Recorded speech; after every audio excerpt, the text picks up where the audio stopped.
ఓం శుభంకర్యే నమః. వక్రతుండ మహాకాయ సూర్యకోటి సమప్రభ నిర్విఘ్నం కురు మే దేవ సర్వకార్యేషు సర్వదా. ఆదిత్యాయ చ సోమాయ మంగళాయ బుధాయ చ గురు శుక్ర శనిభ్యశ్చ రాహవే కేతవే నమః. గురు బ్రహ్మ గురుర్విష్ణు గురుర్దేవో మహేశ్వరః గురు సాక్షాత్ పరబ్రహ్మ తస్మై శ్రీ గురవే నమః. శ్రీ శ్రీ శ్రీ గణపతి సచ్చిదానంద సద్గురుభ్యో నమో నమః. ఈ యొక్క విశ్వావసునామ సంవత్సరములో పౌర్ణమి తరువాత మేషరాశి వారికి ఉన్నటువంటి గోచార ఫలితాలను తెలియచేస్తున్నాము. శ్రద్ధగా ఆలకించండి. మేషరాశి జాతకులకి అక్టోబర్ నెలలో ప్రతి కార్యములో కూడా ఉత్సాహము విపరీతంగా ఉంటుంది. మీకు ఉన్నటువంటి అనుభవంతోనో మీకు ఉన్నటువంటి పరిజ్ఞానముతోనో ప్రతి దాంట్లో కూడా మీరు ఉత్సాహంగా పాల్గొనటాన్ని మనం చూడవచ్చు. అలాగే ఇటువంటి సందర్భంలోనే కొన్ని తొందరపాటు నిర్ణయాలని కూడా గోచారమురీత్యా అక్టోబర్ మాసంలో మీరు తీసుకునేటువంటి ప్రమాదాలు కూడా ఉన్నాయి. కాబట్టి మేషరాశి జాతకులందరూ కూడా స్పష్టంగా ఏదైనా ఒక స్థిరమైనటువంటి నిర్ణయాలను తీసుకునే ముందు బాగా ఆలోచన చేయటము, అలాగే తీసుకున్నటువంటి నిర్ణయానికి ఎంతవరకు మీరు కట్టుబడి ఉండగలరో తెలుసుకోవటము అవశ్యం. నేను మీకు ఒక విషయాన్ని కూడా తెలియచేస్తున్నాను.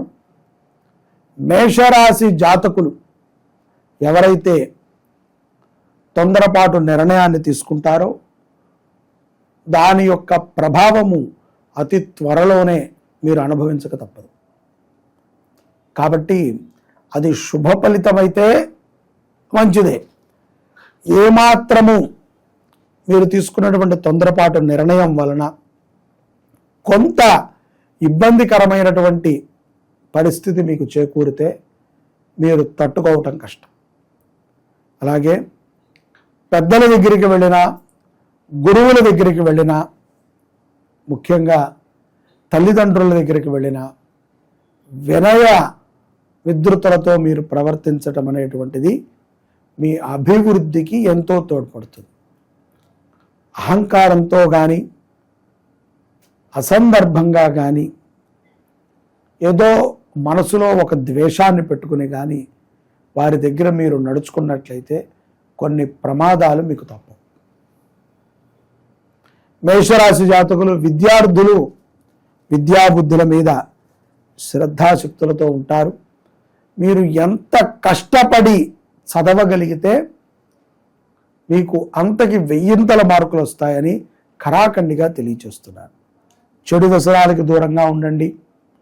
అలాగే ఎక్కువగా ఆటలు, గేములు వీటన్నిటిని కూడా కట్టుబెట్టండి. ఏదైనా మీకు బోర్ కొడుతోంది, కాలక్షేపం అవ్వట్లేదు అనుకున్న సమయంలో సమాజానికి ఉపయోగపడేటువంటి పనులను చేయండి. అంతే తప్ప ఎందుకు కొరకానేటువంటి పనులను చేసి సమయాన్ని వృధా చేసుకోకండి. అలాగే అక్టోబర్ నెలలో మేషరాశిలో విదేశాలలో ఉన్నటువంటి వాళ్ళకి స్థానచల ప్రభావం గట్టిగా కనబడుతోంది. వాళ్ళకి ఉన్నటువంటి భయమే వాళ్ళకి కొంత ప్రమాదాన్ని తెచ్చిపెడుతుంది. కాబట్టి ముందుగా మీ స్వజాతకాన్ని పరిశీలన చేసుకుని ఉన్నటువంటి గ్రహణులకి శాంతిని ఆచరణ చేయడం ఉత్తమం. ఇక్కడ అక్టోబర్ నెలలో బంధుమిత్రులతో కూడా ఎక్కువగా మేషరాశి వారు కలయిక ఉంటుంది, సంబంధాలు ఉంటాయి, చర్చాగోష్ఠి ఉంటుంది.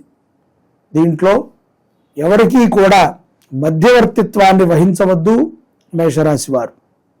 అలాగే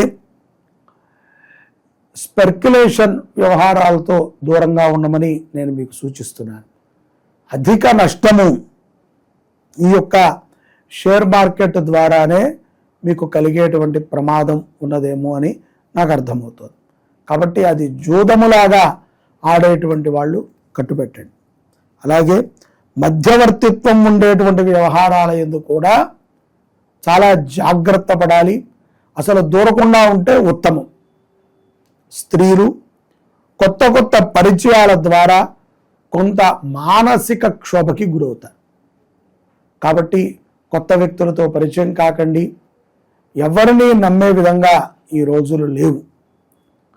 గతములాగా మనకి ప్రతిదీ కూడా ఎవరు చెప్పి చేయట్లేదు.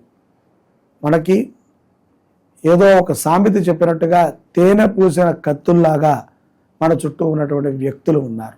ఆడవాళ్ళు చాలా జాగ్రత్తగా ఉండాలి. అలాగే ఈ యొక్క కోర్టు వ్యవహారాలు కానీ న్యాయపరమైనటువంటి పోరాటాలు కానీ కొంత ఊరటని కలిగిస్తాయి. మీలో ఒక మంచి బలము కూడా ఏర్పడుతుంది. పౌర్ణమి తరువాత ఈ యొక్క అక్టోబర్ నెలలో పౌర్ణమి తర్వాత మేషరాశి వారికి ఆరోగ్యం పట్ల శ్రద్ధ వస్తుంది. ఇక్కడ మనము కొన్ని సందర్భాల యందు ఎదుట వ్యక్తులతో మనం ఉండేటువంటి ధోరణి బట్టి వాళ్ళు మన మీద కొన్ని నిందలు కూడా వేస్తారు. కాబట్టి తస్మాత్ జాగ్రత్త. అలాగే ఈ యొక్క ఆరోగ్య విషయంలో కూడా ప్రాణాయామము చేయటము, శాకాహారాన్నే భోజనము చేయటము, ఎంగిలి పదార్థాలను తినకుండా ఉండటము ఉత్తమం. పౌర్ణమి తర్వాత మేషరాశి వారికి స్వప్న బాధలు కూడా ఉంటాయి. అంటే స్వప్నములో సర్పాలు కనిపించటము, ఏదో బాగా కావాల్సినటువంటి 2-3 కొట్టుకుంటున్నట్టు కనిపించటము, 2 జంట నాగువులు యుద్ధము చేస్తున్నట్టు కనిపించటము కూడా దృశ్యములు కలుగుతాయి. రాహు ప్రభావం ప్రారంభమవుతోంది అని తెలుసుకోండి. అలాగే వివాహం కానటువంటి స్త్రీ పురుషులకి సంబంధములు మాట్లాడుతూనే ఉంటారు, కానీ ఎందుకో ఒకళ్ళకి నచ్చినా ఇంకొకరికి నచ్చకపోవటం అనేటువంటిది కొంత మనోవ్యధ. ఇష్టమైనటువంటి వివాహాన్ని చేసుకుంటానికి స్త్రీలు మేషరాశిలో ఉన్నటువంటి వారు మక్కువ చూపుతారు. తప్పనిసరిగా తల్లిదండ్రుల మాట వినండి, మీ భవిష్యత్తు బాగుంటుంది. ఉద్యోగ అవకాశాలు మెరుగుపడతాయి పౌర్ణమి తర్వాత. ముఖ్యంగా స్వజాతకాన్ని మీరు ఒకసారి మీ పర్సనల్గా మీ జాతకాన్ని చూపించుకుని గ్రహశాంతిని ఆరాధన చేయండి. రానున్న రోజుల్లో ఆర్థిక పరమైనటువంటి ఇబ్బందుల నుంచి కూడా బయటపడతారు. తొందరపాటు పడి అప్పు చేయటము కానీ, అప్పు ఇచ్చేటువంటి వ్యక్తులతో మధ్యవర్తిత్వం ఉండటము కానీ ఏమాత్రము శుభప్రదము కాదు మేషరాశి జాతకులకి. వ్యాపారముల యందు లాభాన్ని ఏ విధంగా అయితే మీరు పసిగట్టగలుగుతారో నష్టాన్ని కూడా పసిగట్టగలుగుతారు. కాబట్టి తస్మాత్ జాగ్రత్త. వాహన ప్రమాదాలు కూడా ఏమాత్రము ఈ మాసంలో లేవు. అయినప్పటికీ అజాగ్రత్త వలదు. ముఖ్యంగా గురువులని పెద్దలని గౌరవించుకొని మీ పిల్లలకి మంచి సంస్కారాలని నేర్పండి. తొందరపాటుతో ఏ నిర్ణయాన్ని తీసుకోవద్దు. గ్రహస్థితులు కొంత ఎడమొహం పెడమొహంగా ఉన్నాయి కాబట్టి కొంత మానసిక క్షోభ ఉంటుంది. ఇష్టదైవ ఆరాధన, స్వజాతక పరిశీలన చేసుకుని గ్రహశాంతి, నవగ్రహ స్తోత్ర పారాయణ, అలాగే ఆదివారము అన్నదానం చేయటం ద్వారా మేషరాశి జాతకులు శుభ ఫలితాలని పొందుతారనేటువంటి విషయాన్ని మీకు తెలియజేస్తున్నాను. సర్వే జనాః సుఖినో భవంతు. శ్రీ శుభంకర్యై నమః.